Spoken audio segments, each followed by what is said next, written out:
Ladies and gentlemen, thank you all for coming. On behalf of the Veritas organization and the Catholic Campus Ministry here at Montana Tech, it is a great pleasure and an honor to welcome you at our third annual Forum on Science and Religion. I'm Patrick Beretta, I'm parish priest here in town and also chaplain to the Catholic students at Montana Tech. So what is Veritas? What is the purpose of this forum? Basically, what we're trying to do, what Veritas does, and we're supporting them and bringing them on campus, is to invite students and faculty and our guests from the community to reflect, especially if you are in a field of science, to reflect on the great questions that have captivated and nurtured and inspired humanity for millennia. And we're also addressing a misperception out there that the faith and reason, science and religion, exist in a state of conflict. That's one of the areas that we try to address. So this is a very inclusive gathering. There are people here who do not believe, and there are believers here. And among those of us who believe, it's a very ecumenical gathering covering many denominations and religions. So welcome, all of you. And what we like to do with these forums is to really encourage conversation and dialogue and debate. And we have a very, very exciting program for you this evening. And I want to tell you a little bit of what to expect. Our guest speaker, I will introduce him in a moment, is going to cover the first 35 minutes of the program.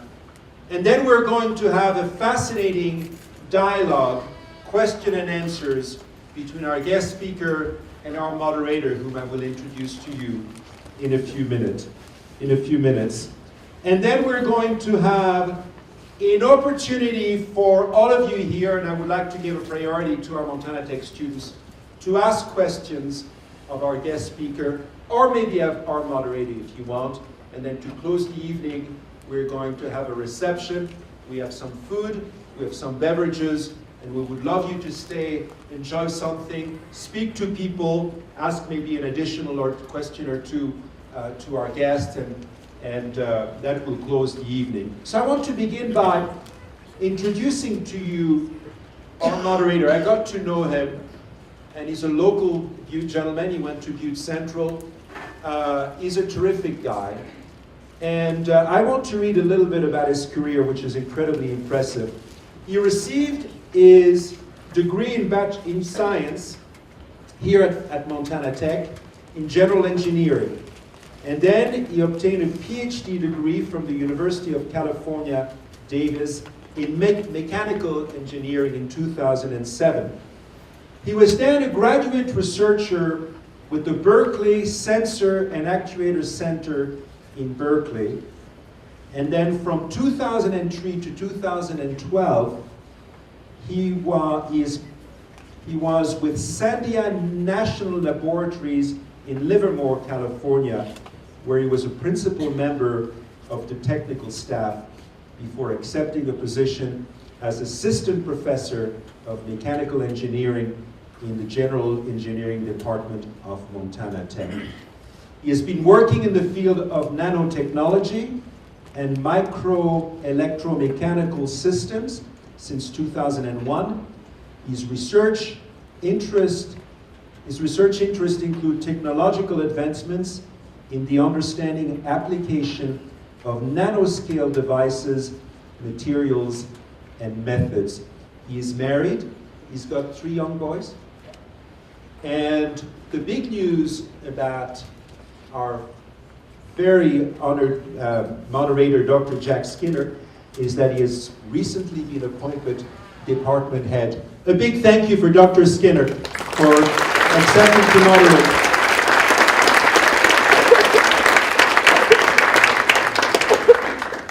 A few months ago, when I was speaking to the Veritas people, the gentleman out of Seattle sent me a few links, and he said, can you see if you think there is a professor there, a speaker there that you would find interesting? And after I listened to the link, the video of our guest of honor, Dr. Cullen Buie, I said to Kyle in Seattle, he's the guy. I really hope we can get him. He's from Ohio, and he is professor of mechanical engineering at MIT. Now, people think of us at the MIT of the West, but he is the real MIT in Cambridge, Massachusetts. He attended Stanford University as a National Science Foundation Graduate Research Fellow and obtained his PhD in 2009 in mechanical engineering. Professor Buie spent a year at UC Berkeley as a postdoctoral fellow. Talk about a career. And at MIT, his laboratory explores fundamentals of electrokinetic phenomena for application in material science and microbiology. His research is applicable to a diverse array of problems from anti-biofouling surfaces and biofuels to energy storage and bacterial infections. Professor Buie is the recipient, among many other awards, of the National Science Foundation Career Award in 2012. He is married, and in an interesting parallel with Dr. Skinner, he also has 3 young children, but they're 3 young girls. 2 boys and a girl. Oh, 2 boys and a girl. Then I apologize. Two boys and a girl. Ladies and gentlemen, it is my honor and pleasure to introduce to you Dr. Cullen Buie.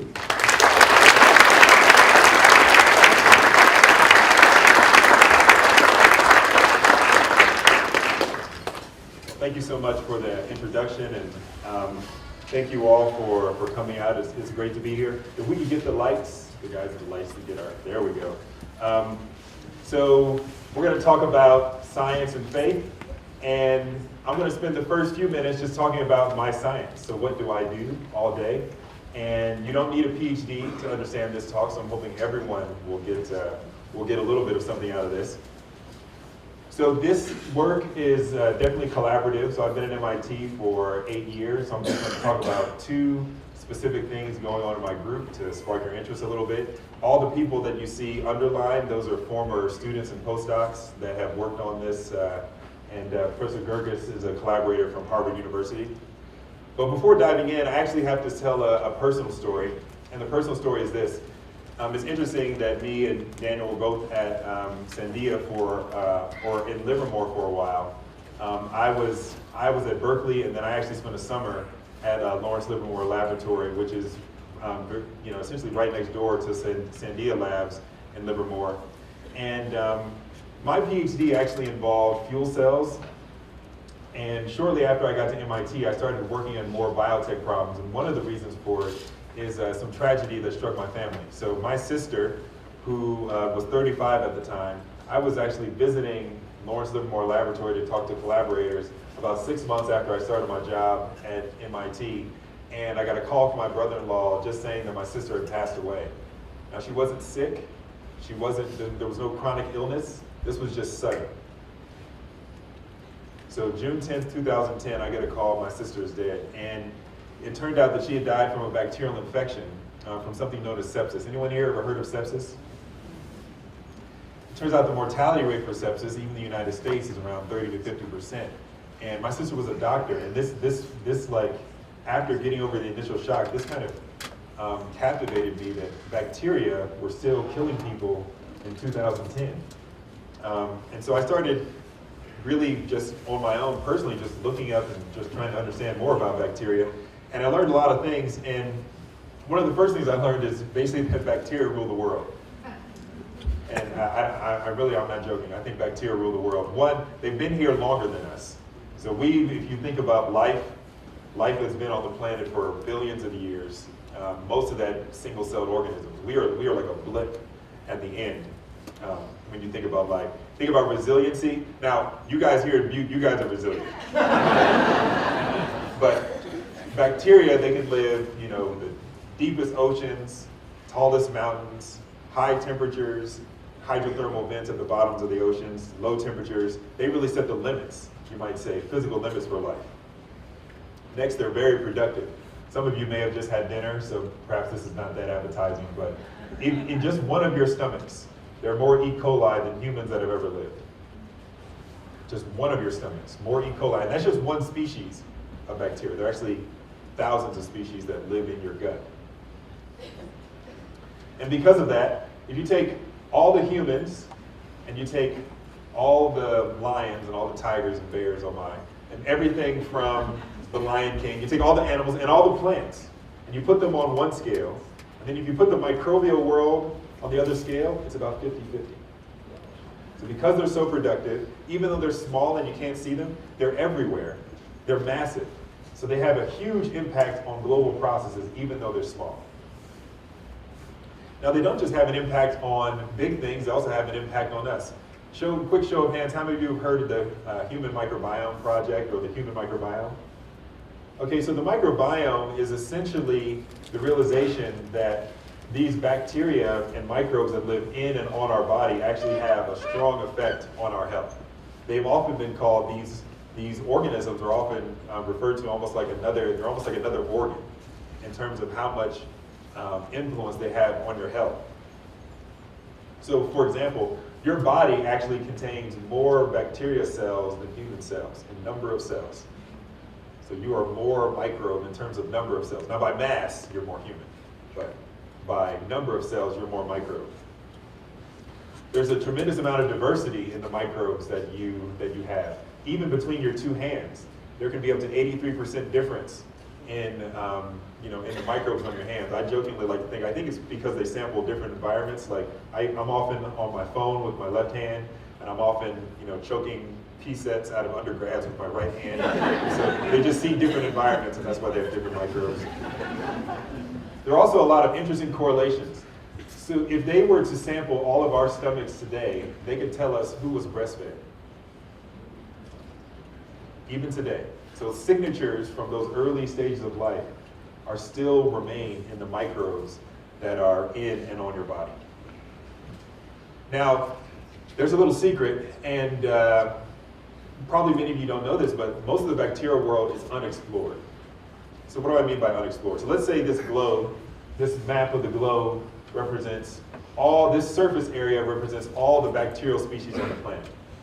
It's estimated that there are around tens of millions of species of bacteria on the planet. So that's 10 to the 7th. Now of those tens of millions of species, about 10 to the 4th have been isolated and characterized. So that's way less than 1%, like 0.1%. So that's like essentially the area of Alaska. So imagine the whole globe, all we had explored was Alaska. Now, that's just what we've isolated.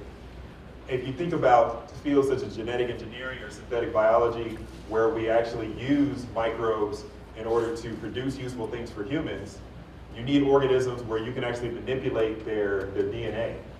Those organisms, it's around 10 to the 2. So another 1% of the 1%. So all of the advances you hear around genetic engineering of microbes is on essentially 1% of the organisms on the planet. That's like the air of Connecticut. Now this is interesting to me.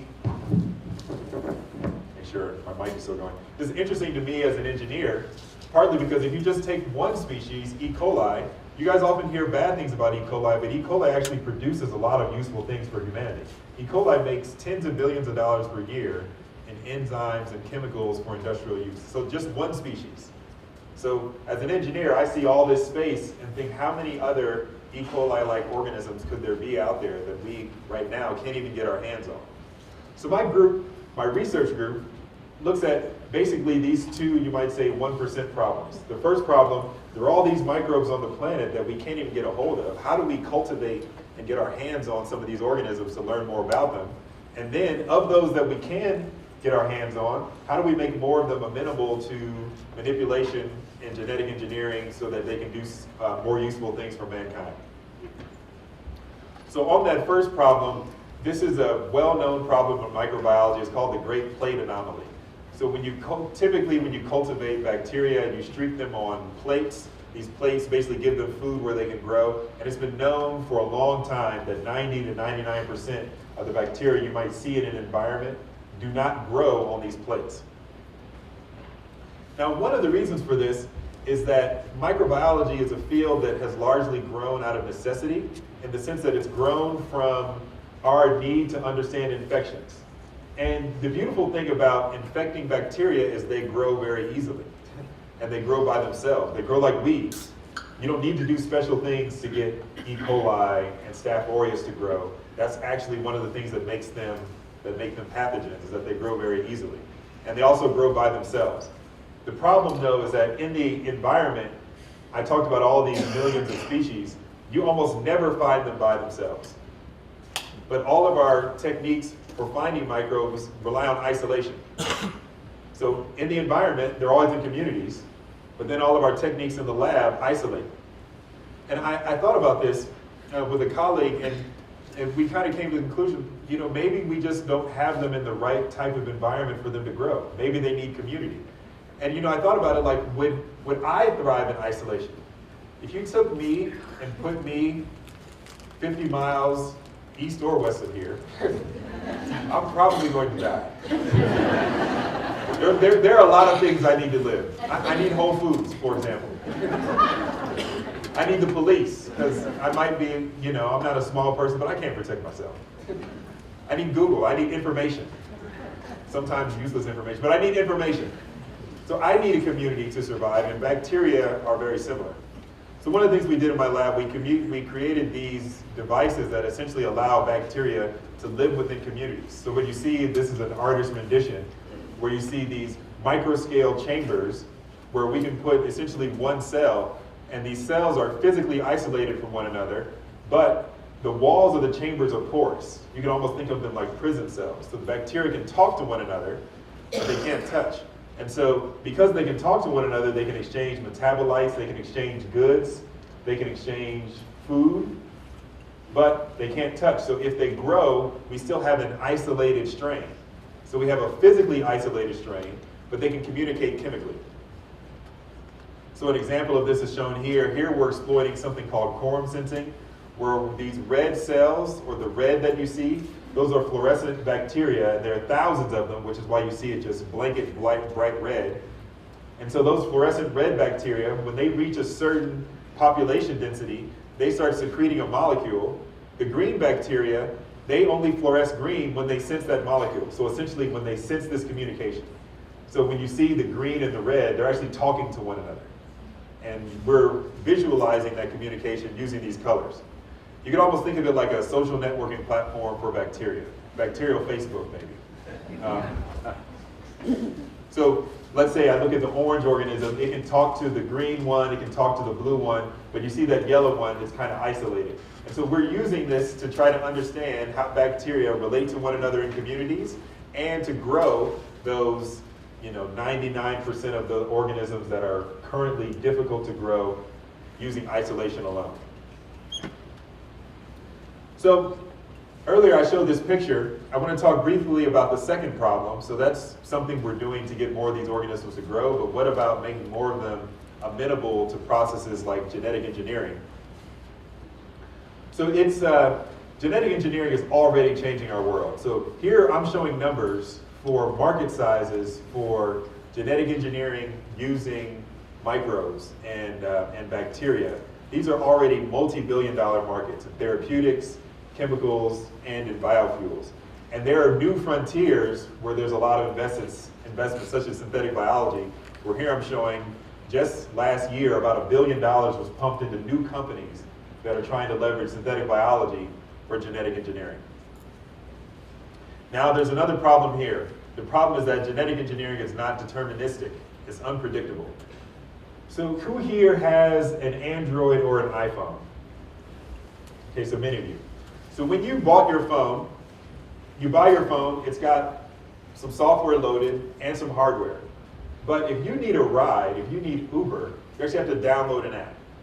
So you have to download this app. That app is software code. That code interacts with the hardware and software already on your phone, and now your phone has new functionality. Now your phone you can be anywhere all over the world and use this ride-sharing app to get where you want to go. That's precisely, I think that's a great analogy for what we want to do in genetic engineering. In genetic engineering, you want to take foreign code, genetic code, and you put it into a cell. That foreign code interacts with the native code and native hardware and software already in the cell to give you new functionality. Now the problem, though, is that what you get out isn't deterministic.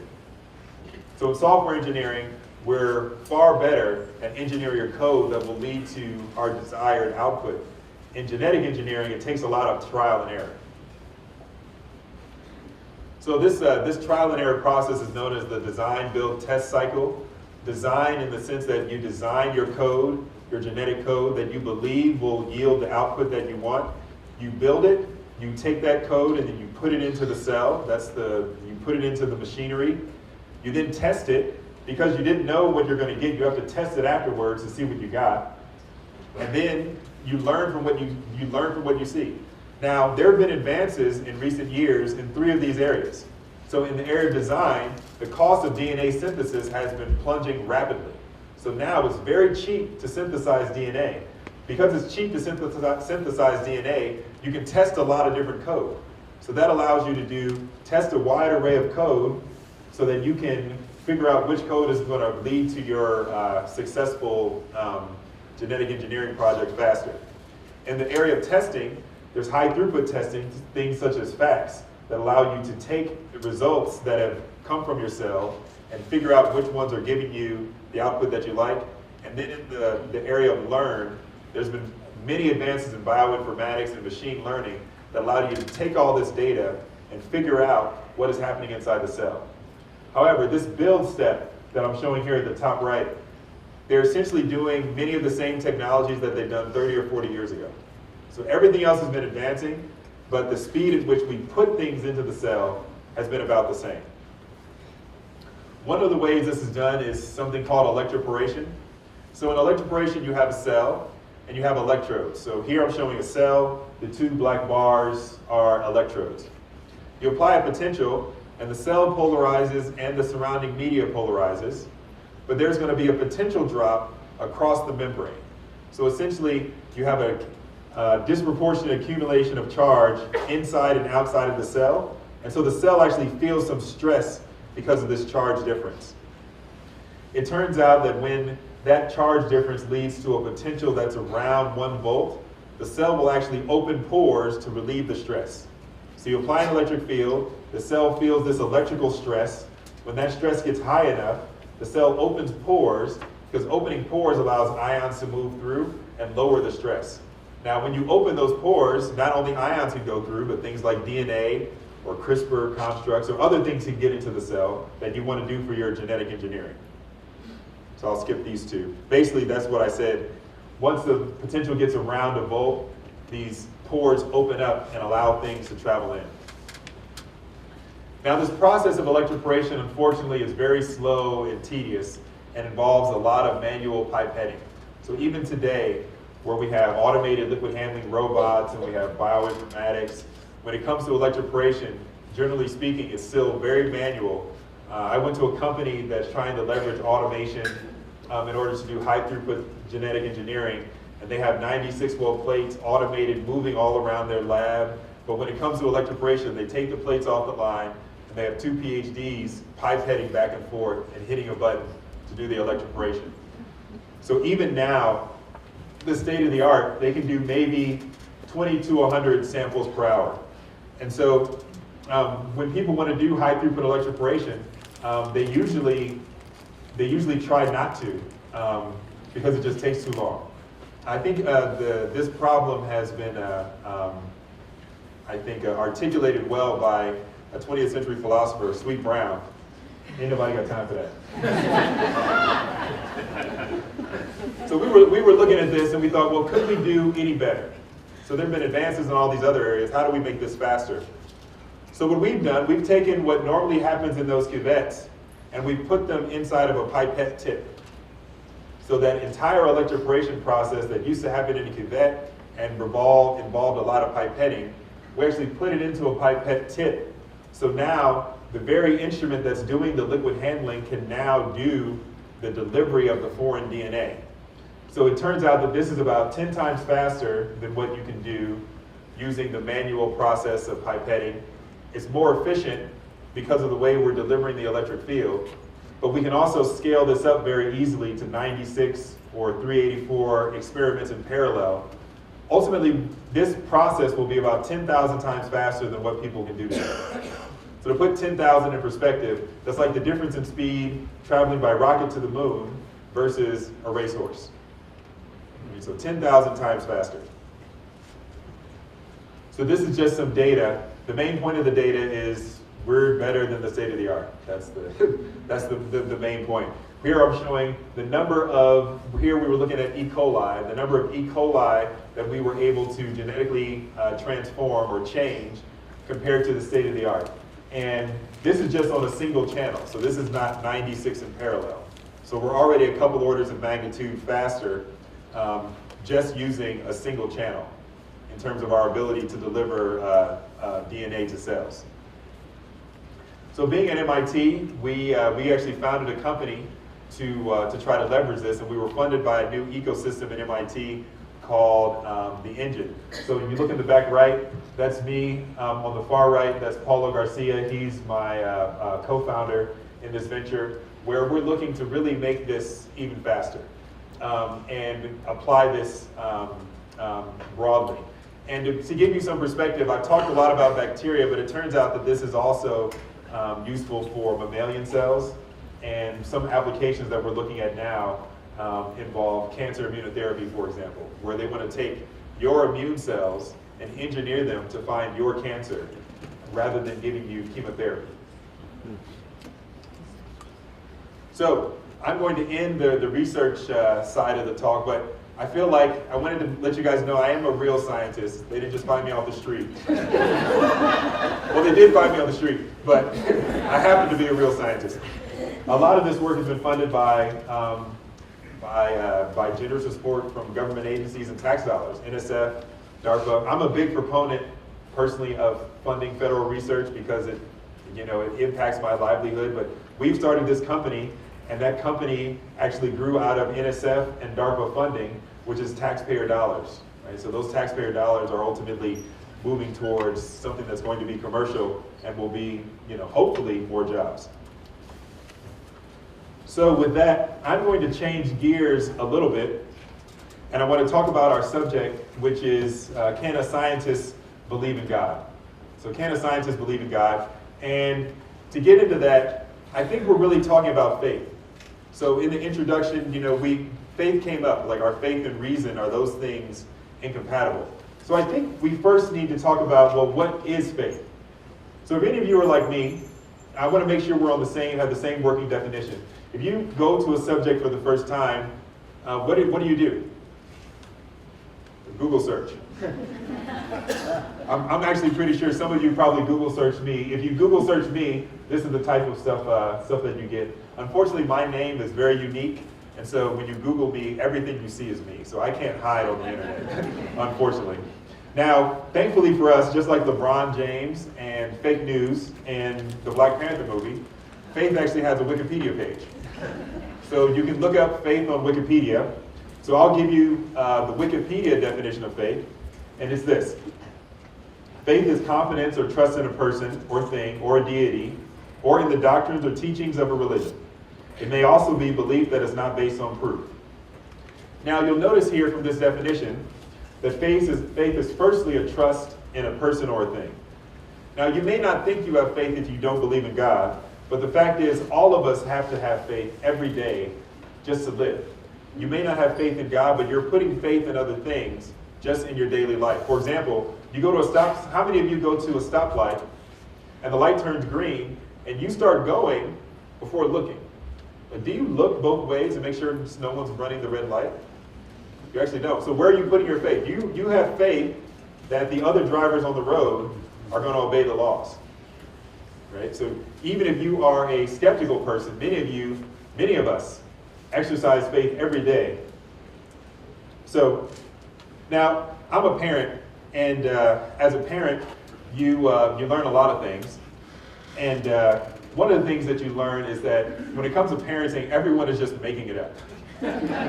Particularly these days, everyone is just making it up, like no one's ever been a parent before. And there are all these new fads and new things that people are doing to raise their kids. And recently, we ran into this. We have a daughter who's 2 years old, and my wife was going back to work, and we were looking for a nanny share. So in a nanny share, you have 2 or more families that are going to pay for a nanny and share the cost. So it's usually a little bit cheaper. It's kind of like in between a daycare and just having your own private nanny. It's a little more personal, but it's not quite as expensive as having a nanny by yourself. So along the way, now we were lucky enough to find a family, but along the way, the nanny that we found, she told us about an experience she had with a previous client, which I thought was hilarious. This family had some pretty strict care conditions for their 6-month-old. Now the first thing, they wanted the baby to be in a new activity every 15 minutes. All day long. So let's say at the top of the hour, you're reading a book. Then 15 minutes later, you're playing with dolls. Then 15 minutes later, you're listening to music. 15 minutes later, you're playing with toy trains. All day long. And it had to be different things. And the parents actually kept a stopwatch. One of the parents worked from home and kept a stopwatch to make sure that the nanny was changing every 15 minutes. Now, unfortunately, that was not the worst part of it. The worst part of it was that the parents insisted that the child had to be fed on one of these. So the nanny had to sit on one of these bouncing balls and feed the baby. Like any of you ever held a 6-month-old? Like they're all squirmy and it's bad enough as it is. So they wanted the nanny to sit on this bouncing ball and hold this 6-month-old. I mean, I could just imagine there would just be applesauce everywhere. Like not in the baby's mouth. It's like a horrible idea. Now, where did they come up with this? In fairness to them, everyone's just trying to do the best they can. Maybe they read somewhere that, switching activities was good for a baby's brain development. I think it might lead to ADHD. But maybe they read somewhere that this was good for the child, and maybe the bouncing they felt was soothing. But they don't know how that's going to turn out. They don't know if that's going to lead to a student, lead to someone that gets into Harvard one day or leads to a college dropout. Like they think it's going to lead to good outcomes. They're exercising faith. There's no way someone has done a study on sitting on a bouncy ball with a 6-month-old to see how that projects out to future life, right? They're operating using faith. So, what is faith? And my definition of faith, so when I talk about faith is belief in a person or thing with incomplete evidence. Incomplete evidence. So I don't actually ascribe to the Wikipedia definition of no evidence. It's incomplete evidence. So when I talk about faith, I'm talking about having incomplete evidence in the situation, but still acting based on that incomplete evidence. Now, as I've already talked about, I'm a professor at a university, and my job involves 2 things. It involves teaching and research. Now, the teaching, I just take what's in a textbook, I take known knowledge and pretty poorly deliver it to students. So I take what's known and deliver it to students so that they can use it later on in their lives. Now in research, we actually are at the frontiers of knowledge.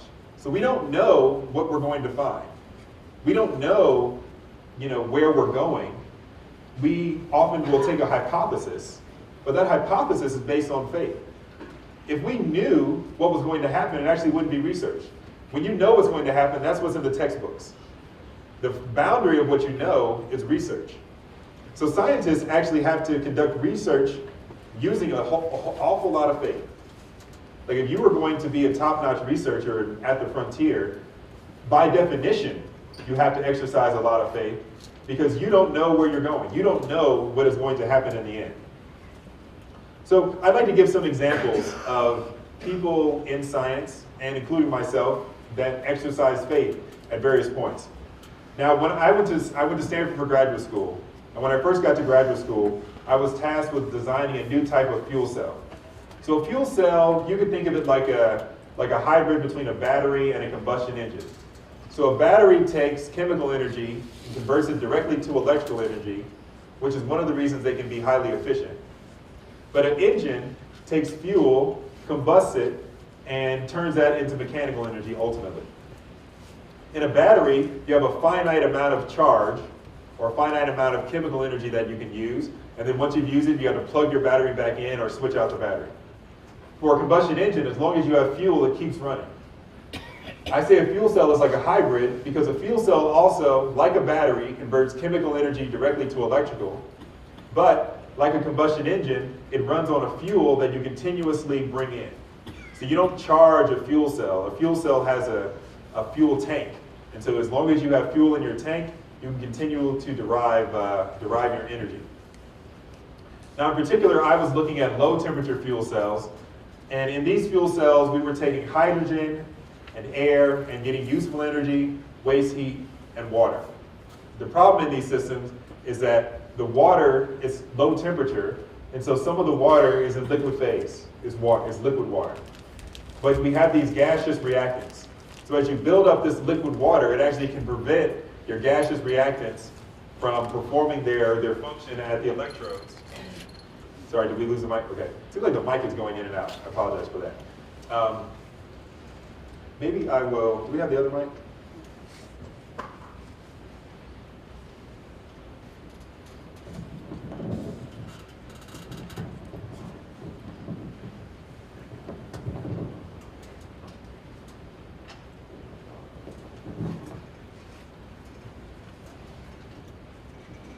Okay, is that, okay.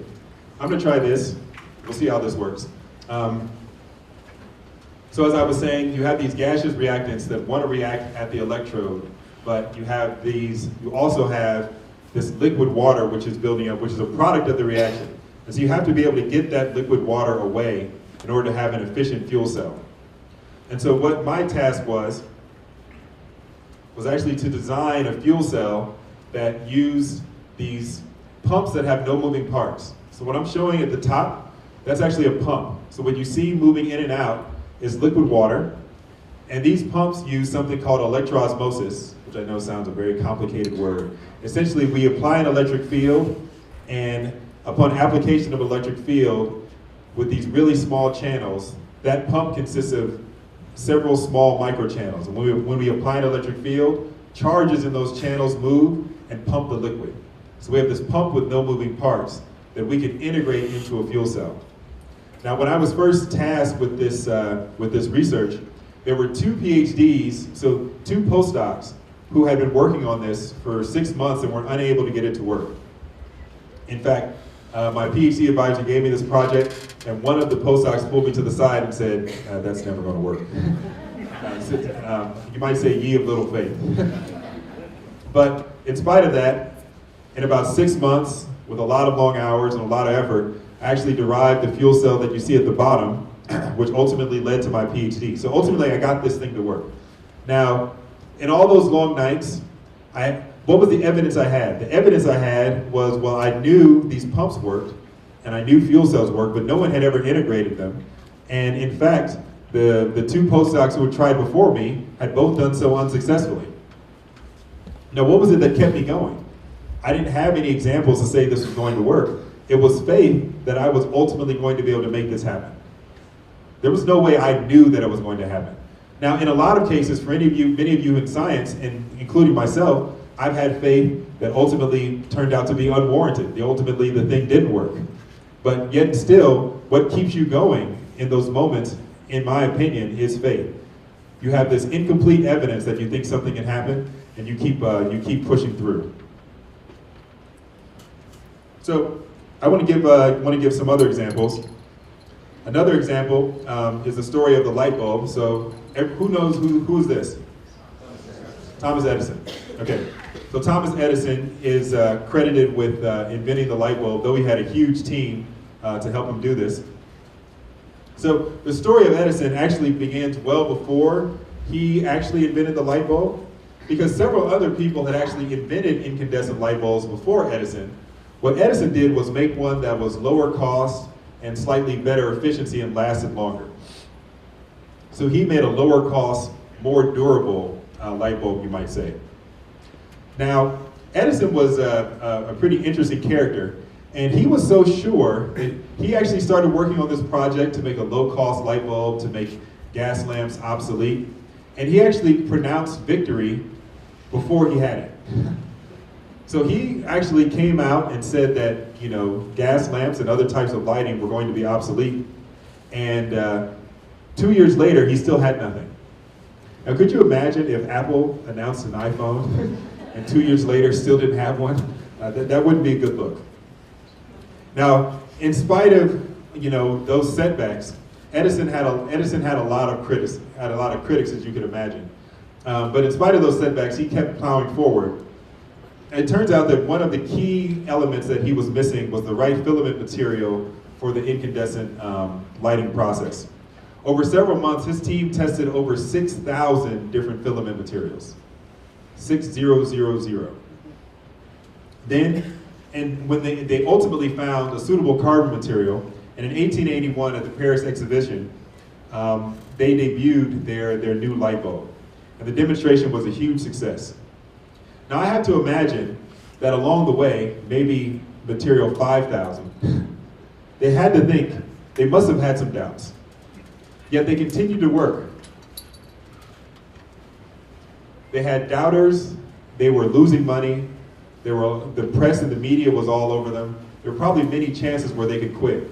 What keeps someone going to get to that 6,000, to get to that actual, you know, material that's going to work? I would argue that that thing is faith. Now, there are other examples, so let's pick a more modern day example. Who knows what this is? The collider, right? So this is the Large Hadron Collider at CERN. So I would say I wanted to pick this example because one of the things that's come out of this large system has been the discovery of the Higgs boson. So this particle, which was postulated by several scientists, including Peter Higgs, had eluded particle physicists for many decades, roughly 50 years. Yet they believed that they had the right equipment, mainly this collider, they could ultimately find it. Now this collider costs $10 billion, with a B, $10 billion. Now using this system, several groups have actually believed they found the Higgs boson. So the question I ask is, why would a community of scientists spend 5 decades and countless billions of dollars in search of a particle whose only evidence was theoretical? I would say that's faith. Now, perhaps it was faith in themselves or faith in their theory and equations, but it was faith nonetheless. So, what have we talked about? I gave a personal example, I gave the Edison example, I gave the example of CERN. Now, I'm going to assume that there's still some skeptics out there, so I'll give one more authoritative voice, Lord Voldemort. Now, towards the end of the final Harry Potter movie, when everyone thinks the chosen one, Harry Potter, is dead. Now, I'm not even going to get into the fact that, you know, here you have this chosen one, and he dies and comes back for his friends. And yeah, I won't get into the parallels with that and Jesus. But if we just talk about what he says, Voldemort tells Ginny Weasley, when they think Harry Potter is dead, I'll do my Voldemort voice. Harry Potter is dead! From this day forth, you put your faith in me. Now, notice that he doesn't question the existence of faith, just where it should be put. Even the Dark Lord knows we all have it. So why do I bring up these stories? It's because I think, as mentioned earlier, a lot of people would have you believe that faith and science are like oil and water. And that just isn't the case. I would actually argue that faith is critical to science, not just something that can be tolerated by science. Faith is critical to science. Many of the greatest minds in history employed faith to advance frontiers in science, and those same people, many of them also have faith in God. Some examples include Max Planck, who was a pioneer in quantum mechanics, and Francis Collins, who led the Human Genome Project and is currently the director of the National Institutes of Health. And if you ever visit MIT, I could actually introduce you to dozens of faculty, like myself, who have their faith firmly placed in Jesus. Now, The faith that you put in people, that's closer to what I mean when I say I have faith in Jesus. You might say it's similar to the faith that I have in my wife. I can't prove to you without a doubt that she's trustworthy. Nobody could have, how could you prove someone is going to be trustworthy? But I know her well enough to place a lot of confidence in her and to believe that she's worth sharing my life with. Now, for the young people in the room, if you wait until you have all the evidence before getting married, none of you would be here. Your parents wouldn't have gotten together. I mean, you met your dad. You know your dad. You know. If your mom would have waited until she was sure about your dad, you wouldn't be here. So we don't live in some world where some people employ faith and others do not. Everyone exercises faith. The real question is not if you exercise faith or if you're a person of faith. The question is, where is your faith? So faith is not some purely religious construct. It's really essential to human flourishing. Without it, it'd really be impossible to make it through life. Whether you thought about it or not, you have faith in a number of things. Maybe you have faith in the US government, or maybe you have faith in the goodness of humanity, or maybe you have faith that one day science will eradicate all the world's major problems. Now, it's possible that some of you in this room have never thought about things in this way, and you really have no idea where you put your faith. Now, if you're curious to find out, I'll give you a quick test. Look for your hopes and your fears. Your hopes and your fears are often pointers to where you put your faith. So, for example, if your biggest hope is finding a good job, then perhaps your faith is in financial stability. Your faith is in money. Or perhaps your biggest hope or your biggest fear is of living alone. Then maybe your hope or your faith is in human relationships. So look at your hopes and your fears. Those are often pointers to where your faith is. Now, what I would suggest for everyone in this room is that you identify where your faith is and test it, just like you would any scientific hypothesis or theory. Now, how else would you know if your faith were in the right place? So, everyone has faith. You need to find out where your faith is, and now I'm saying that I think you need to test it. So the next question is, well, how would you test it? Now, thankfully, life actually provides all the tests that you'll ever need. This world is full of many challenges and setbacks. And my question to you is, can your faith handle them all? There are some forms of faith that are adequate in good times or in a small subset of life circumstances, but can they handle everything that you might encounter? Every time you encounter a new challenge, what I would recommend is you should ask yourself, how does my worldview or my faith account for this situation? Does your faith provide adequate answers to all the questions in your mind and your heart? And if not, you might need faith in something else. So as I mentioned earlier, my faith is in Jesus Christ, but it hasn't always been there. I didn't grow up in the church. I actually became a believer in Jesus in college. I went to The Ohio State University, and through a relationship or friendship with a roommate, I really admired what I saw from his life, and it made me curious about Christianity. And I started going to church and ultimately gave my life to Jesus. So it was through a relationship later in life. It wasn't the way I grew up. But I will also say that though it came to me later in life, that faith has definitely been tested. Now, one of my most vivid tests is something I already mentioned, and it's the passing of my sister. So my sister, a 35-year-old mother of 2 young boys, had suddenly, inexplicably passed away. I had been a Christian for about 10 years at that point. Now, it's easy to say your faith is in Jesus Christ, or in science, or anything else when life is going well. How does your faith hold up when you have to call your parents and tell them that their firstborn child has just died? Now, my wife and I were expecting a baby, but I couldn't get over the fact that my son would never meet his aunt. And I had a lot of questions. Many of you have been through situations like this, and maybe you've asked some of these questions. If God is loving, why does he allow tragedies like this? Was this punishment for something that I had done or that she had done? Now, interestingly, I'm a scientist, and last time I checked, the mortality rate is 100%. Death is the most natural process of all. We all know we're going to die and see others die, but why does it still feel unnatural? Death might, like I said, might be the most natural thing of all, but any of you who have ever had a very close loved one die, there's something just not right about it.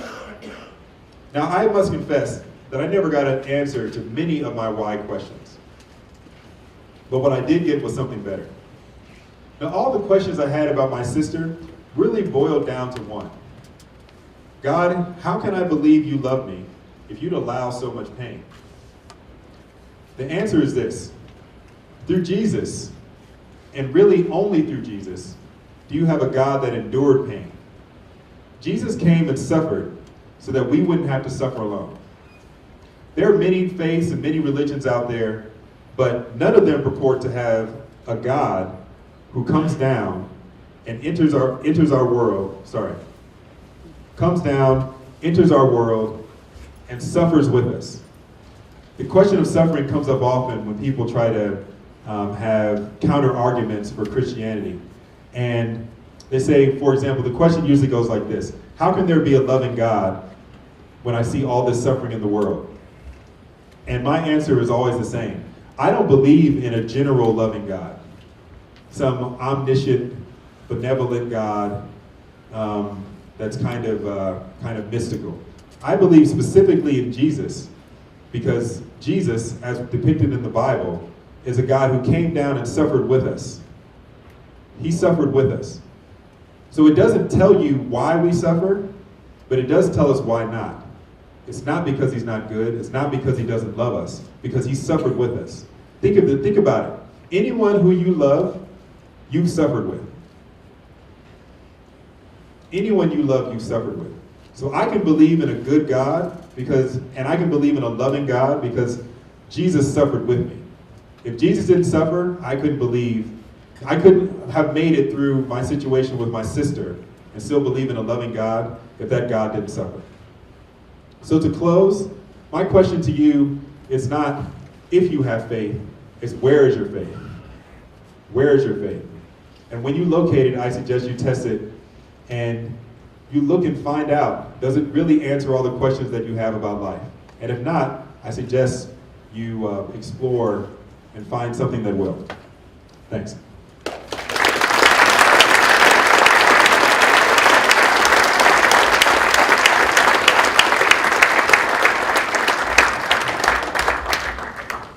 If you can please lift to the screen, and Dr. Buie and Dr. Skinner will join us on stage and have a conversation from there. And so we're going to have 20 minutes for their conversation and 20 minutes for questions.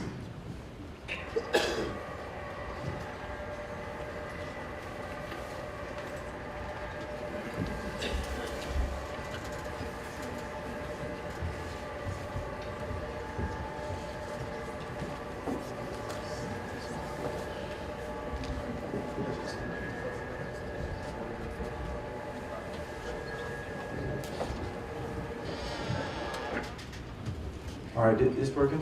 All right. Thanks, Dr. Buie. That was a great presentation.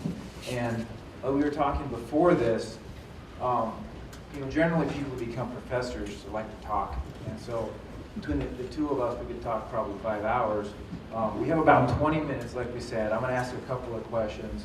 Turns out we have some of the same, know some of the same people. One of my friends is a professor at Virginia Tech and does electroporation, electrophoresis for a lot of years. A lot of questions about that. Maybe I'll talk to you about research later on. But we have some high school students here. There's some college students and some community members. And so, you mentioned that you mentioned the story about your sister, very touching, and you became a Christian in college, right, in Ohio. So, do you ever look at that whole timing of events and think that maybe that was like God might have touched you before your sister passed away so that you could do what you're doing now? Yeah, I absolutely believe that. And I feel as if God has had his hand in and on my life my whole life. It's not just that I became a Christian and started developing a relationship with Jesus, and then from then on, it's really God was working on me my whole life. And so I absolutely believe that, I guess I believe, to try to say it succinctly, my life has a purpose, and everything happens for a reason. There are no accidents. And so the order in which things happen was very deliberate. It had to happen that way for God's purpose to be ultimately fulfilled. And even the bad things that happen in this world can fulfill an ultimate good purpose. And so I believe that they had to happen that way, even the tragedies. Yeah, I think that's probably the right response. Do you think that, like when you think about before that you became a Christian, and look at the troubles you had. He was sharing a story with me. I was talking about basketball. I watched the Warriors last week when I was in the Bay Area, and Dr. Buie is a fan of the Cavs, right? So he may not like the Warriors much. We started talking about shoes and how he had one pair of shoes that got taken from him when he was younger, right? Yep. How would you deal, like, someone takes your shoes as a kid, right? Maybe you lose a loved one, you fail a test, you get a speeding ticket, some bad things happen, right? How does a non-Christian deal with trouble in their life versus someone who actually is a Christian? Yeah, that's a good question, and I've now been a Christian for most of my adult life, and prior, I think I lived life with a lot of anxiety. I think that's just, there's no way around it. And growing up, I just had a lot of anxiety. I was anxious about a lot of things and didn't really feel a lot of security in life. So things really brought me down. In the sense that, if I got a B in a class, it wasn't that I thought I had a B in a class. It was like, I must be a B person. I'm a B person. Or when bad things would happen, I often questioned, like, well, I probably deserve that. I had very low self-esteem, extremely low self-esteem. Not everyone deals with things this way, but me, pre-Christianity, I beat myself up. Like, something went wrong, it was my fault. I shouldn't have done that. Maybe I deserved it. Even things that I didn't need to beat myself up about. My parents got divorced in high school, and a lot of people can relate to this. I blamed me. A lot of people do that, and I was very good at blaming me, and had very, very low self-esteem. And God has been working on me for the last couple of decades. It's still a work in progress to get me out of those bad thought habits. So now, when those anxious thoughts come up, I have verses that I can go to, such as, do not be anxious about anything, but in everything through prayer and petition, present your requests to God, and the peace of God will transcend, and the peace of God will, I'm forgetting the end of it. Anyways, Philippians 4:13. I have scripture that I can go to tell myself a new truth compared to what I would do before. When I was younger, I told myself a different truth, or different lies, you might say, about myself. So now, as a scientist and an engineer, mechanical engineers eventually sometimes become scientists, and I'm still working on it. or at least we have friends who are scientists. So when you approach a setback, and I like that you persevere, right? And that's a great trait to have, no matter what walk of life you are, Christian, non-Christian. How do you deal with problems? And I guess it comes into this whole thing about faith and doubt, and those two things that intermingle with everyone. Christians have that too. So can you talk about faith and doubt and how you approach problems, especially as a professor working with some smart people, some future engineers, and then some colleagues? How does that faith and doubt play into the work that you do when you're solving problems, and engineering, science, and biology, this whole combination of what you do? How does that fit in? Yeah, I think the way it fits in for me is probably on the surface. I don't know that my work looks very different than other people around me, but I would hope that the people closest to me can see a difference. And I'll try to give a couple quick examples. One is, I recently got tenure, and the whole way working up to tenure, I did my best to work as if I already had tenure. That's really hard to do psychologically because you know you don't have it. But at the same time, if what it was really a test for me of my faith, in the sense that if I believe what the Bible says is true, which is that the Lord of the universe sent his son to die for me so that I could have communion with him for the rest of my life and throughout eternity, what could MIT or anyone else take away from me that could possibly compare to that? Like, if I really believed that, how would I live my life? And so, for example, the way it played out practically is, my wife and I, for example, I don't mean for this to sound judgmental, but we didn't wait, for example, to have children. I have a lot of people that I know in academia and other places, they put their family on hold for their career. But for me, my family was more important than my career, and one of the ways that played out is I didn't make them wait for tenure. Partially because what happened with my sister died at 35, I'm 36 right now. It just kind of put life in perspective in the sense of, a lot of times people put things off and say, oh, I'll do this when I get there, or when I get there. You're not guaranteed to get there. You're only guaranteed today.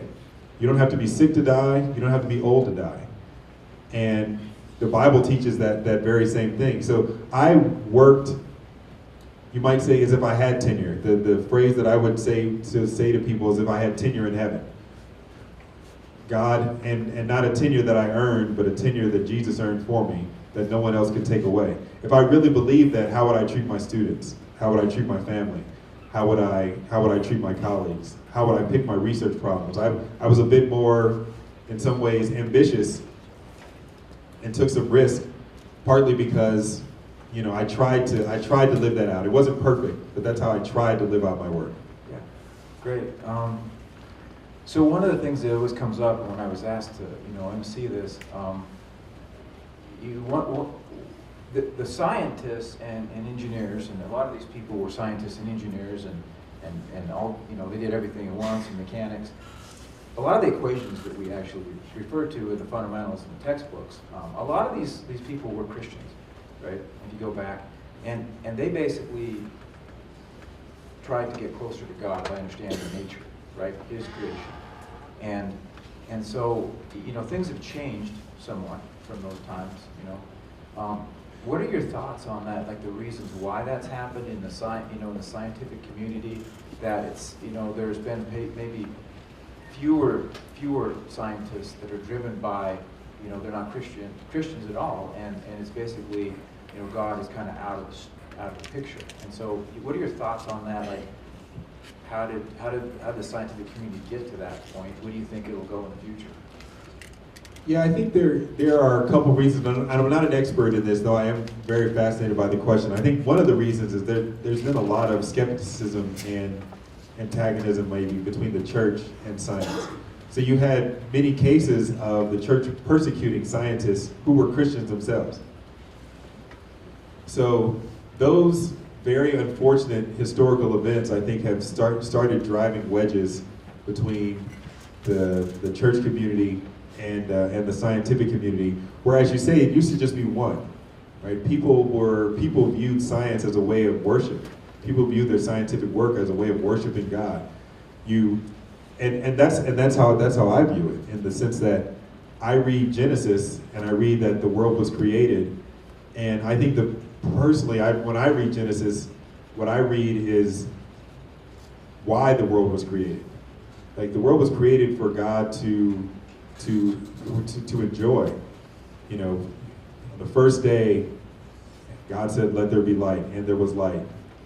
And there was evening and morning. God said it was good, and then it repeats. And God said, and it was, and God said it was good, evening and morning. It's like a poem. It's like a love song that God has for creation. And as a scientist, and particularly as an engineer, I feel like in some ways we are like reenacting. We're doing creation with a little c, right? We take, you think of our teaching, we take a young mind and we, create, or we foster the ability to think in different ways. And we get enjoyment out of that activity. We take a problem and we come up with a solution that leads to a higher quality of life or leads to others to solve new problems. And we get enjoyment out of that. And I really think one of the reasons as scientists and engineers we enjoy that is when we do that, we are mimicking our creator, and we are worshiping. So I think one of the reasons for the drift away has been kind of skepticism of the church for science.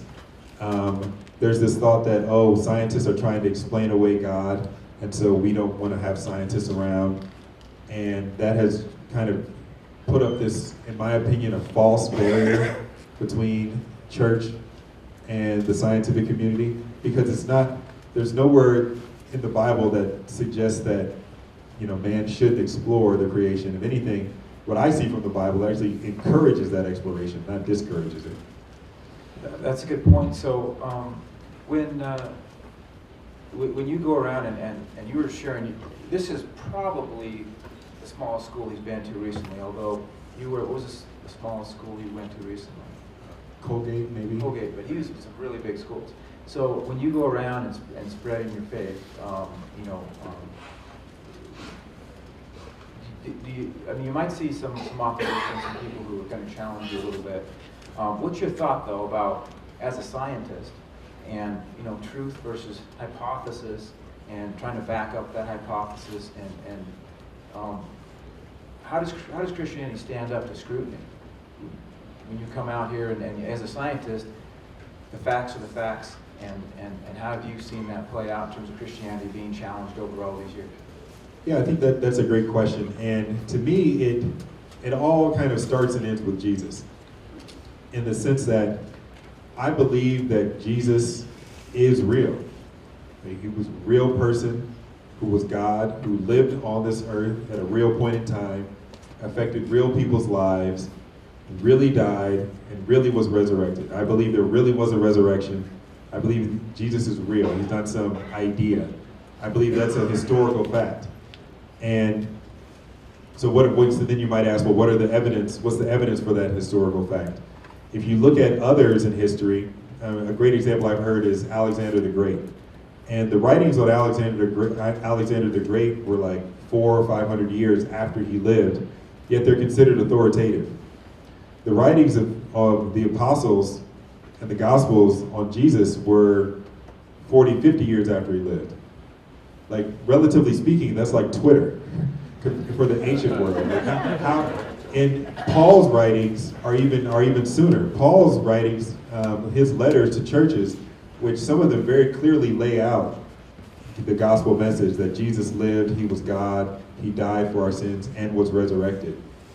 Paul's writings were just a couple decades after Jesus lived. So for people of that day to spread lies about Jesus would have been like us today saying lies about Bill Clinton when he was president. So Bill Clinton was president, ended in 96 or so, or George Bush when he was president. You couldn't make up a story that didn't happen with so many people around who were there, still alive. And so I believe that Jesus was a real historical figure, and if he was real, and if he is real, then you just have to deal with it, right?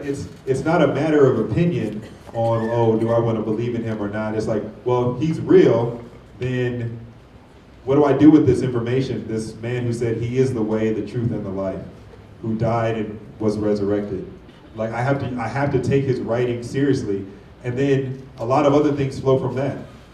Jesus quotes a lot of the Old Testament. Jesus believed in the Old Testament. So if Jesus was real and Jesus really was God, and he believed that the Old Testament was inspired by God as well, then that's what I have to deal with that as historical fact. It becomes no longer a matter of opinion. It becomes, well, what do I do with this truth? I can just deny it and assume that it's not there, but I've chosen to live in accordance with that truth. Okay, great. Dr. Skinner, maybe one final question for this segment of the evening? Okay, we're getting that. So, I guess there's some students here, and there's some, do you have some advice as they go on and try to pick some colleges and go out through life? And I know there's some people from Central, and a lot of people of faith in the room. Can you talk about that faith and that decision, to be a Christian, and how they might expect, things they might expect as they go out there and interact with the broad, outside of Butte, the broad community, the scientific community, and maybe some advice for them so that they might be maybe less shaken as they experience life. Wow.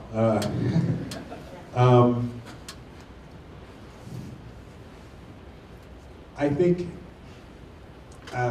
think the Bible, for example, I think the Bible can be viewed in some ways. This is a stretch of an analogy, but like an engineering textbook. So if you look at any engineering textbook, let's say I'm teaching thermodynamics at the moment, so let's say you're in a chapter on the second law of thermodynamics. A lot of theory is presented up front. And then at the back of the textbook, they present problems, right, for you to work out how that theory works in practice. And you actually don't know the second law until you've worked out the problems. Right? Just reading the theory isn't enough.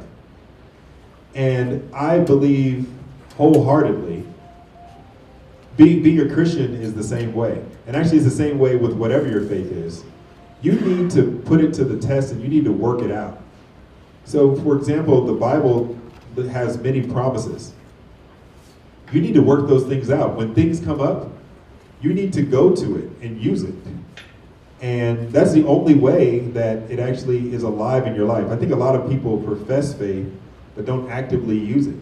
They profess a faith in Jesus, but then when real trouble or when real decisions come up, they act like everyone else, which is why a lot of Christians have been a bad witness. Right? The world looks at us and they see murder, they see bigotry, they see hatred, they see racism, they see all kinds of unfavorable things. They think, well, why would I become a Christian if you guys are doing all this bad behavior? I think we need to actively use it. And to be clear, I will say this, that it works, but it's not true because it works. It works because it's true. So it's not true because it works because it's true. And then you need to have a definition of what does works mean. Works doesn't mean you always get your way. Works doesn't mean my sister doesn't die. My sister still died. I have 3 children. One of my children has a genetic disease where his life expectancy is his early 40s. Works doesn't mean that he isn't born with that genetic disease. He was a Christian when I was a Christian when we had him. Works is how I deal with that life circumstance. Like, how do I approach life? How does he grow up? What is the witness we have for the world in spite of those circumstances? So to be clear, works doesn't mean life goes your way all the time. But I think my advice is really to work out your faith and to work it into your life. Don't just pay lip service to it, but really live by it and try to have your actions consistent with your words. All right, that's some great words of advice. So let's maybe thank Professor Buie.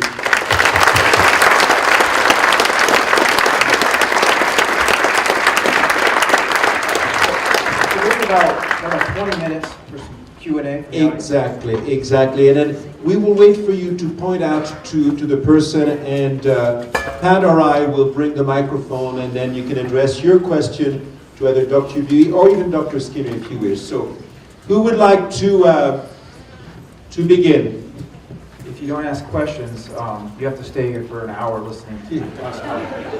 And I'd like to give a priority to our students. So, raise a hand. Who wants to be the first one?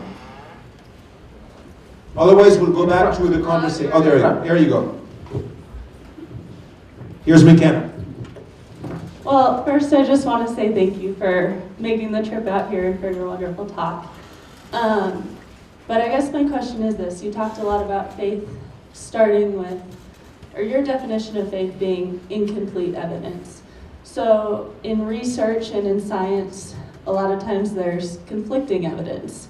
And in our society and faith, a lot of times we run into people who claim conflicting evidence regarding faith. So how do you deal with people and ideas, both in research and in faith, that are directly conflicting? Yeah, so I think that's a good question. So I'll give one maybe faith example. A faith example will be I have some friends who are Muslim, and something that they'll say occasionally is, "Oh, I believe Jesus was a good guy." And like there's a belief in Jesus and even a following of some of his teachings. And I actually don't believe Jesus was a good guy.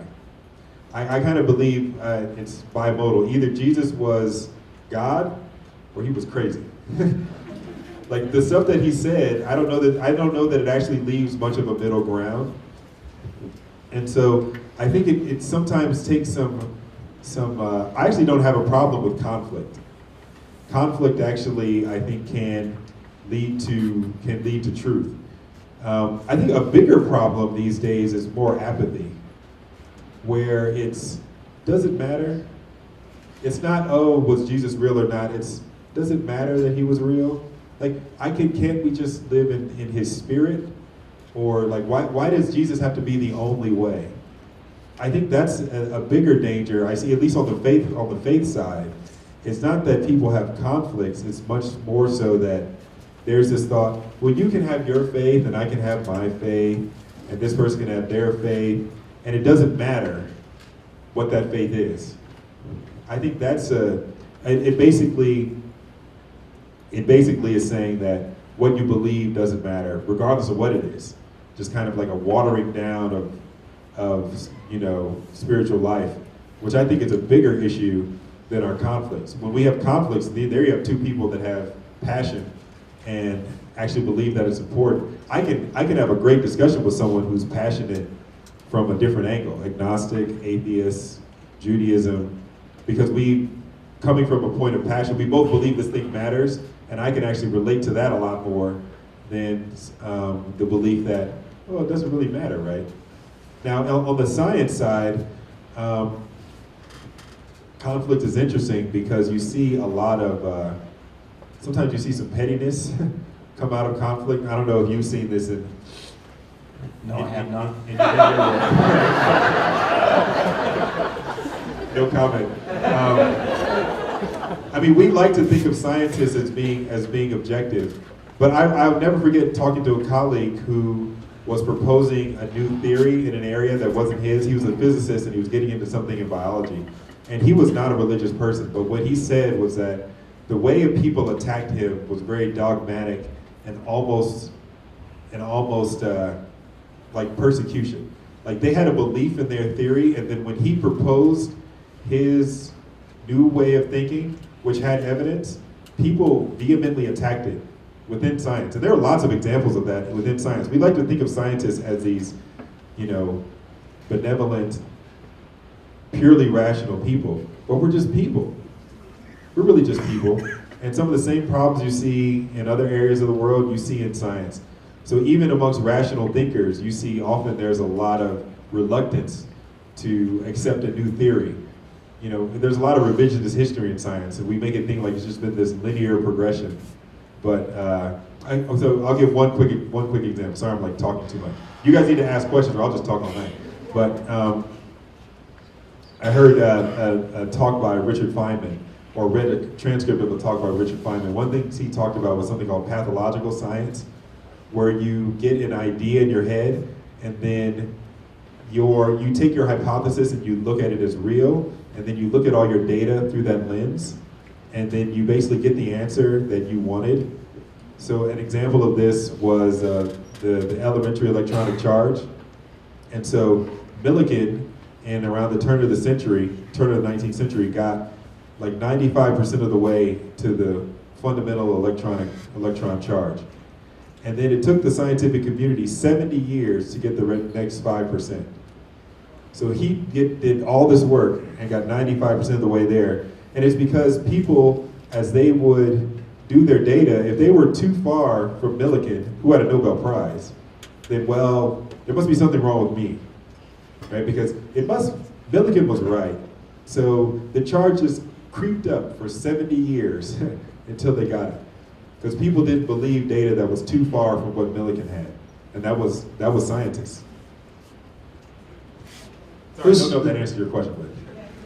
Who's next?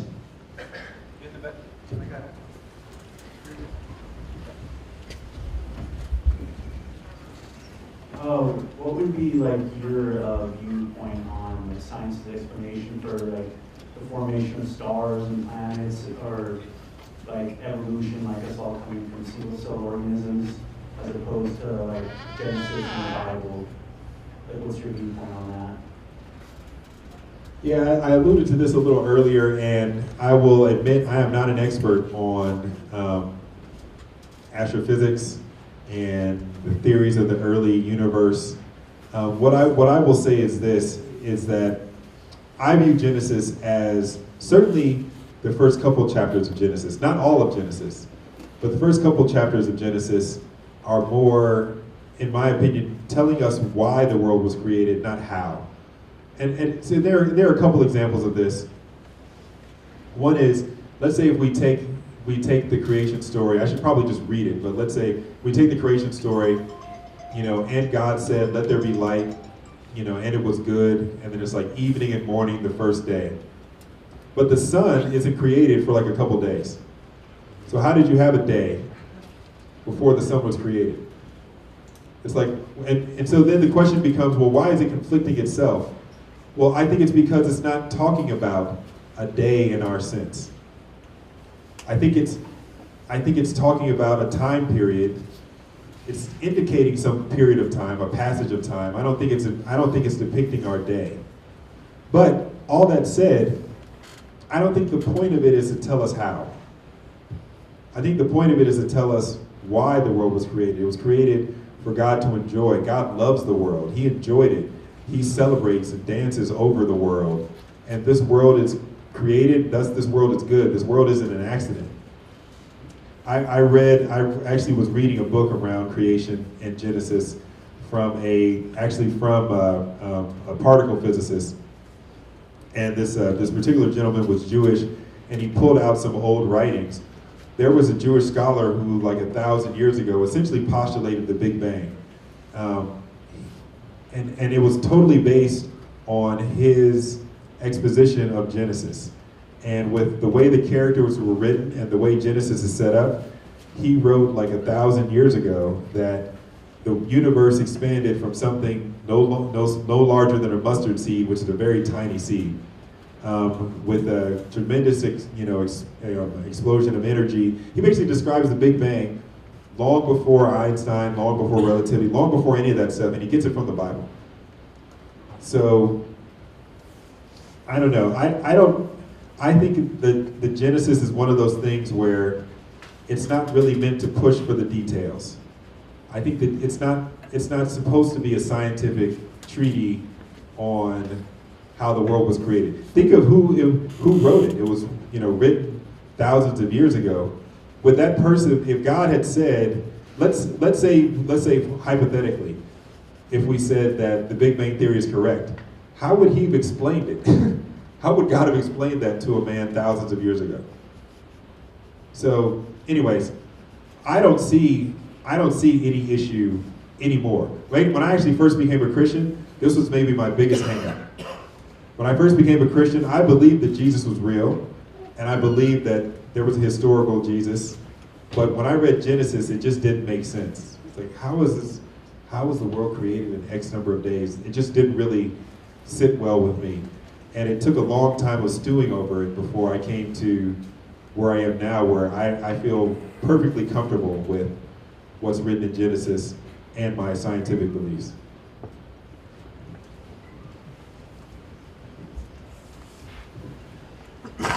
So I'm a student in mechanical engineering, and Dr. Skinner is one of my professors. So Sorry about that. before I ask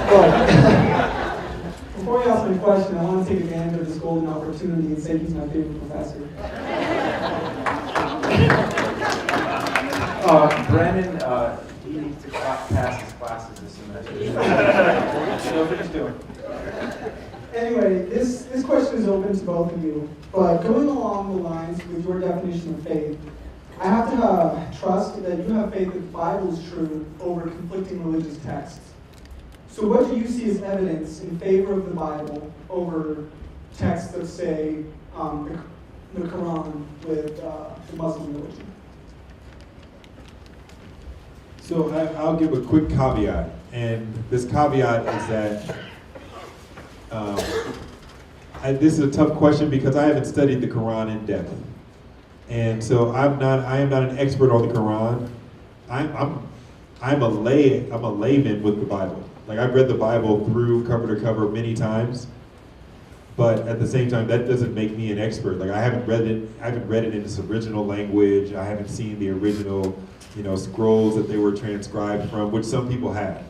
So my caveat is, one, I'm kind of a lay expert in the Bible, and I'm not even that in the Quran. But what I will say is this: one thing to me that makes the Bible unique is that reading it all the way through many times, there is a common story, and there's a common story that is revealed by God to man over millennia. And for example, if you think of Exodus, the story of the nation of Israel being liberated from bondage in Egypt. And then thousands and thousands of years later, when you read about Jesus, when he's transfigured on the mountain. So there's a scene in the Gospels where Jesus goes up on a mountain, and Peter, James, and John see Jesus' face shining bright like the sun, and they see Moses and Elijah. The original, when in some of the texts, what it says is that Moses and Elijah, they're discussing Jesus' exodus with him. And it's specific that they use the word exodus because that exodus from earlier in the Bible is not just about the liberation of the people of Israel, it's pointing to Jesus. Everything is pointing to Jesus. And just that unifying thread throughout the whole Bible just makes it so compelling to me.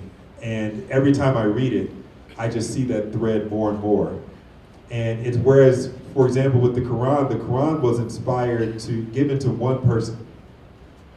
The Bible has dozens of authors, all weaving together into the same message. It's kind of like if one person were to come and tell me something, I would say that's interesting, and I would consider it, particularly if that person were very trustworthy. But if 5 dozen people come and tell me the same thing over many millennia, that would be even more compelling to me. So I can't say I can't speak to the accuracy of the Quran, but the way the Bible is revealed to many different authors over millennia with a very common thread and message is pretty compelling evidence to me that it is inspired by God.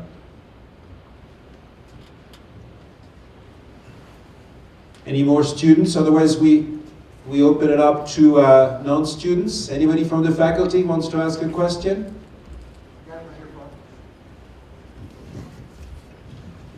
You alluded to, or talked about a fellow by the name of Collins who worked in the human genome. And as I recall, he was an agnostic.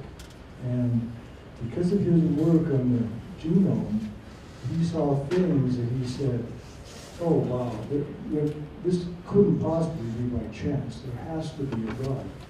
And so my question to you is, in your scientific work, have you ever run across a situation where a light bulb came on and you said, this can't possibly be by chance. There has to be a God.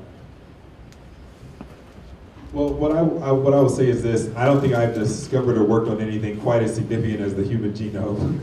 But what I would say, almost weekly, something happens, or I see something in the lab, and I don't know if I'll say there has to be a God, but what I will say is, I marvel at the beauty of creation. Like when I was talking about the bacteria, I really am fascinated by bacteria. The fact that there are so many different types, all the things. So there are bacteria that live in our gut that appear to respond to, and in some cases stimulate, neurotransmitters. So there are like bacteria in your gut. So there are some people that joke that, you know, do you want a cheeseburger or do the bacteria in your stomach want a cheeseburger? And just thinking of the complexity of life, I will say, like in my work, I see a lot of things. Like we've done some fluid mechanics work of droplets and rain, and we've seen some beautiful images. And when I see those things, I think, wow, this world is so beautiful. Like it doesn't feel like an accident. But I will say maybe my biggest realizations of God, some of them have just been personal, like with my children. Like you witness childbirth and you witness pregnancy, and you see all the things that have to happen to ultimately get a healthy baby, to see how often it goes right, to me is a miracle, because there's so many ways it can go wrong. There are so many different steps at which it can go wrong. The fact that it ever works, to me, is like a miracle. So I would say yes, maybe not in my own work to the level of Francis Collins. I hope that one day I do something that's so profound that it will be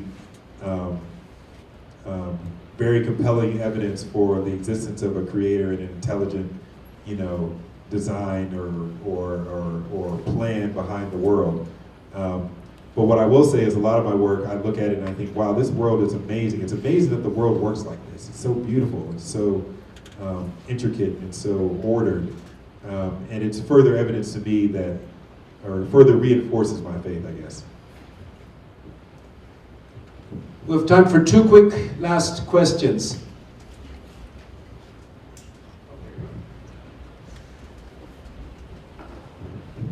Yes, earlier you challenged us to live the Bible, and a big part of that is evangelizing. Do you find it appropriate, or when do you find it appropriate to evangelize, whether in school, campus, or at work? Yeah, that's a great question.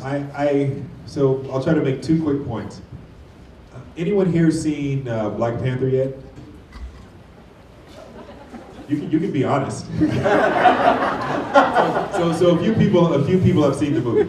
Anyone here? Let back up. Anyone here ever seen a great movie of any sort? What do you do after you see a great movie? You tell people about it. It's actually, I've heard it argued that you can think of it this way. You haven't really enjoyed it till you told someone about it. Like if you had a great meal in town, like if you go to Park 217, right? You have a great meal.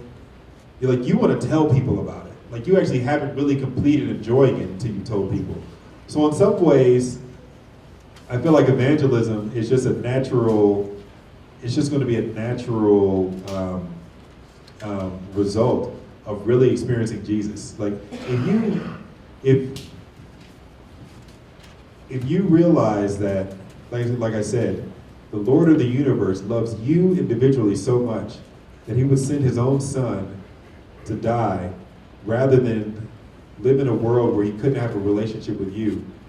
Like that is such amazing news. It would be really hard to keep to yourself. Now that said, who would you tell it to? I think it's often, not that street evangelism and other things are wrong, but it's kind of easier to do in a relationship, right? It's like when you've already established with someone that you care about them and you're not just telling them this, and it's clear there's no ulterior motive, and it's also clear that if they don't believe it, you're still going to be friends. I often think that that's a great place of evangelism. It's through relationship.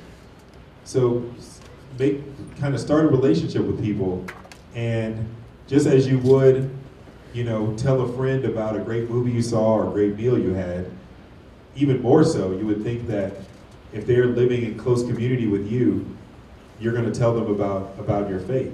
And so I think part of it is having friends that are not of your faith. Like not just talking to people that, don't believe what you believe, in passing, but like make friends in class, right? Deliberately make friends with people who disagree, and you'll probably learn some things about yourself because they'll teach you some things. And you'll be in a better place, in my opinion, to evangelize when they know you care about them for them. Not just, you're not just telling them this and then you're going to walk out of their life. One last question. Augustina. So, in your journey of evangelism, I think you might have faced some challenges. So, can you give us some of the examples of some of the challenges you faced and how you dealt with them? Yeah, I think, so honestly, I haven't had that many challenges. And I'm not sure what that means. I have plenty of colleagues that are not believers, and maybe they just tolerate me, I don't know. But maybe I need to be out there more. Maybe I'm not out there enough. Maybe if I were out there more, I would experience more challenges. I will say I do remember a couple instances where, for example, before ever giving one of these talks, I had two different senior colleagues, not at my university, but people I would consider mentors at other universities, tell me, you shouldn't do things like that. Because you don't want people, like when you're going up for tenure, you don't want people to be able to look online and find out potentially controversial stuff about you, like maybe they're not a Christian, or you just don't want people to find stuff like that. And to me, doing that would have been saying that, well, Jesus isn't Lord, tenure is Lord. Okay, so tenure is Lord, and then everything else must be subject to that. And so, you still have to be wise. Like, I didn't go to my department head and say you need to go to church or you're going to hell. Right? Like I was, you could be savvy about it, but at the same time I didn't hide it. So. How did that feel after tenure? You told him that.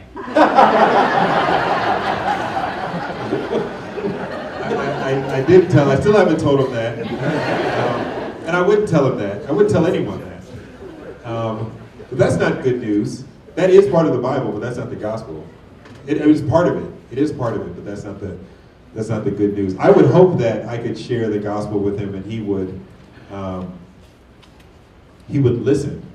Not that he would. Who knows what he would do? But a lot of my colleagues know that I'm a Christian. I don't hide it. So I'll be in a meeting, and I was in a meeting 2 days ago talking to junior faculty about funding, and I shared with them. I'll share this story. So can I share another story? I have lots of stories.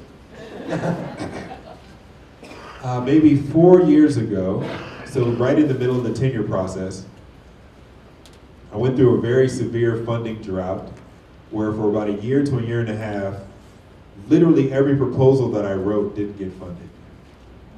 And it wasn't like I wrote 2 or 3 proposals. This was 15 to 18 proposals over a year and a half, didn't get funded.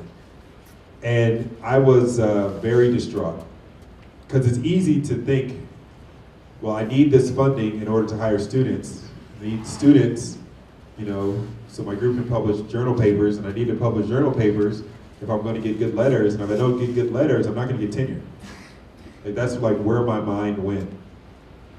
And I'm in a group of faculty that meets roughly every month or so to pray. And I remember distinctly meeting with the group kind of throughout this period, and one particular meeting just really laying it out like, hey, I really need prayer for this, because while I know that I am saved, and while I know, that I am loved, I still want to do well on my job. And I don't want to be a failure at this. Help my heart wrestle through this. And I actually shared this with the junior faculty, all of the story. And so in sharing all the story, I was sharing the fact that I'm a Christian. And now it turned out that for whatever reasons I'll never explain. I remember after praying with this group of faculty that when I got home and prayed more about it, I really came to peace with the fact that what I really wanted was God to bless my plans. And I had to reevaluate. If God wasn't blessing my plans, did that mean that I wasn't loved? So I thought I knew how I was supposed to get tenure and how my life was supposed to go. And that's what I was really distraught about. It wasn't that God was doing anything wrong. It was that I had this plan, I thought I knew how things were supposed to go, and it wasn't going my way, and so I was distraught. And once I realized that, I actually got a great deal of, maybe you might say, peace from it. And literally the next day, a grant I had written got funded. Like literally the next day. And I shared this story with the junior faculty partially to tell them that you might have troubles and struggles, but it could be all right. But then also to share my faith and kind of what helped me through that situation. Thank you. Dr. Buie, everybody here wants to know whether you and your wife have adopted the bouncing ball technique of feeding the children. At this point, we'll do anything to get them to eat, so if that would help, we would do it, but it wouldn't help. Ladies and gentlemen, Dr. Skinner, Dr. Buie.